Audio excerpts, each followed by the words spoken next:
up, bookworms? My name is Kaylin and welcome back to my channel, Thriving in Fiction. Today I'm going to be going over the Get to Know Your Fantasy Reader tag. So let's just get into it, guys. The first question is, what is your fantasy origin story? And I already touched upon this in my first ever video, which I'll link somewhere up here.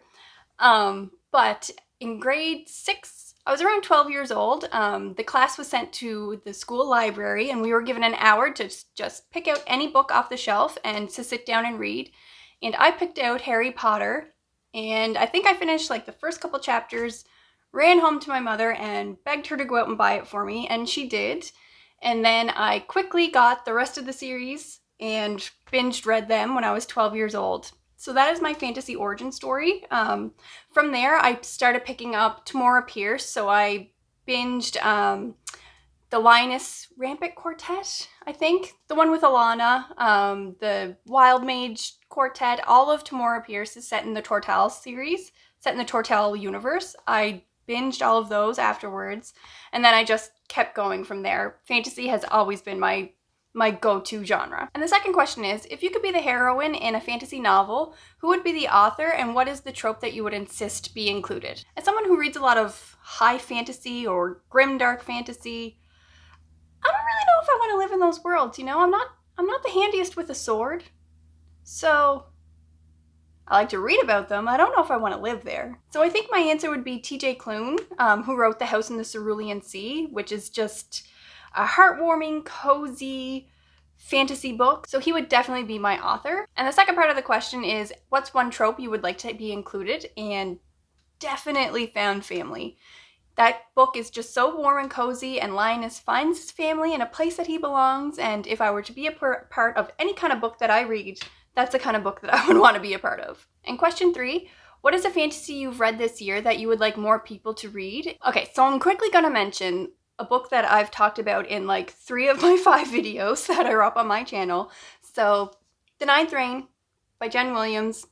I've read the whole trilogy. It's so good. Genre bending, good characters. It's just a really fun adventure fantasy, so definitely this one.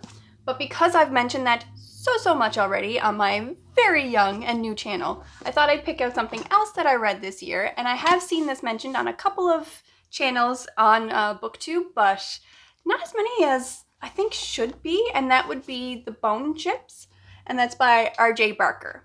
This is a pirate story, so this is a really fun pirate adventure story, and where I think this book really shines would be its world building. You're kind of just dropped into this lush, brutal, tropical world, and you're just left to figure it out. The author does no hand holding, so there's little tidbits of the world and how it all fits together as you're reading along and trying to get to know your characters. So if you're one of those readers who likes to kind of piece things together by themselves and you don't enjoy info dumps, I definitely recommend this. It's a really fun fantasy adventure, so I highly recommend The Bone Chips. And question 4, what is your favorite fantasy subgenre, and what is a subgenre that you haven't read a lot of? I'd probably go with high fantasy, as uninteresting as that answer probably is. I just love getting lost in these richly built, well thought out worlds, and I think the place that I find those the most would probably be high fantasy, so yeah, probably high fantasy. As for a subgenre that I haven't read a lot of, Flintlock? That's a subgenre, right? Flintlock or horror fantasy. I am a scaredy cat, so I don't pick up a lot of horror books, let alone horror fantasy. But one book I've read recently that might be changing my mind on that is The Ocean at the End of the Lane by Neil Gaiman. But I don't know if I'm ready for like a straight up Stephen King. That man terrifies me. And question 5, who is one of your auto-buy fantasy authors? I find that a really hard question because even if I love one work or one piece that the author has done, that doesn't necessarily mean I'm going to love everything that they've done, and I think that's totally normal. I mean, probably Brandon Sanderson. That doesn't mean I'm going to like everything. I haven't absolutely loved everything that I've read from him. I think I will always be interested and probably always give it a try. So yeah, Brandon Sanderson. And question 6, how do you typically find fantasy recommendations? Mostly Booktube. definitely a lot of Booktube, but also just going to different bookstores and browsing the sections and reading the backs and seeing what piques my interest. Lately, I've also been finding a lot more on Instagram and Twitter too, so I'm starting to branch out and see what other people are reading that way. But definitely my favorite Booktubers, their opinions mean a lot to me, and just browsing the shelves, really. And question 7, what is an upcoming fantasy release that you're excited for? Any of my authors have something coming out? Oh, probably The Shadow of the Gods by John Gwynne. I haven't read a John Gwynne book fully. I picked up Malice, but I wasn't in the right headspace for it. I was really picking it apart. Like, he used a lot of, he grunted, like H-U-H.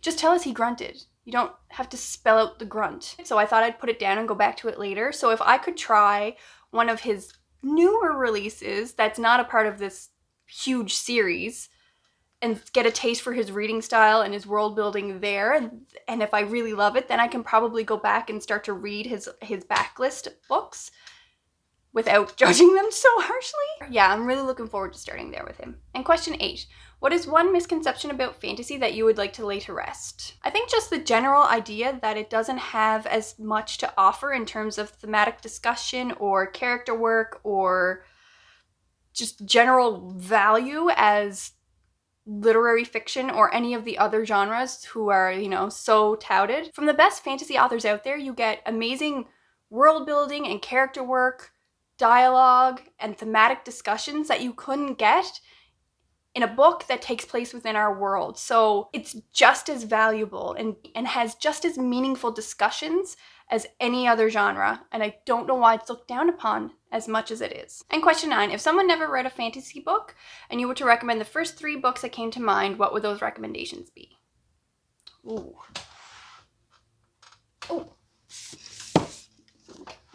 Definitely A Darker Shade of Magic by V.E. Schwab. This is just a really good, really accessible, fun fantasy adventure that I think if somebody is really reading a lot of young adult, I think they'd find this easily accessible. This would be a really fun one for those guys.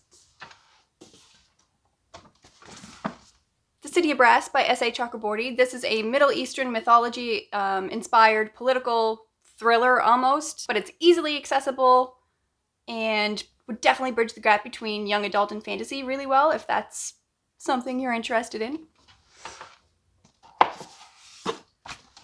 Ooh, and the third book, Kings of the Wild by Nicholas Ames. So this is about a group of mercenaries who were once the best of the best coming back together years after they've disbanded to save one of their daughters. One of their daughters is in a dangerous situation, so they all come back together to try to save her from her dire situation.